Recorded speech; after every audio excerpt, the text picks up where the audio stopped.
Hi అండి, అందరు ఎలా ఉన్నారు? వర్షం పడుతుంది కదా, ఈరోజు బాగా చల్లగా ఉంది క్లైమేట్. వర్షం బాగా పడుతుంది ఫ్రెండ్స్, చూడండి ఎలా పడుతుందో. మీకు కనిపించట్లేదు మేబీ, కానీ వర్షం బాగా పడుతుంది. అందుకే ఈరోజు ఫుడ్ తినాలనిపించలేదు, అందుకే రాగి సంగటి ప్రిపేర్ చేశాను. అందులోకి చికెన్ కర్రీ చేశాను ఫ్రెండ్స్. మా హస్బెండ్ ఏంటో ఎప్పుడు కర్రీ చెయ్యను, చట్నీ చేస్తాను రాగి సంగటిలోకి. ఈసారి మా హస్బెండ్ వచ్చేసి చికెన్ తీసుకొచ్చాడు. అమ్మాయి చికెన్ కర్రీ చేయవా అని చెప్పాడు. రాగి సంగటిలోకి చికెన్ కర్రీ విత్ రాగి సంగటి చేశాను. ఎంతమంది రాగి సంగటి చికెన్లో తింటారో కామెంట్ చేయండి అండ్ సబ్స్క్రైబ్ చేసుకోండి, లైక్ చేయండి. ఎవరు సబ్స్క్రైబ్ చేయట్లేదు, కొంచెం సబ్స్క్రైబ్ చేయొచ్చు కదండి.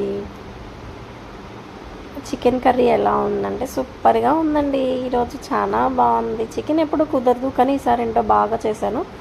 రాగి సంగటిలోకి బాగుందండి. ఇది రాగి సంగటి ప్రిపేర్ చేసే ముందు చేశాను. చూడండి సబ్స్క్రైబ్.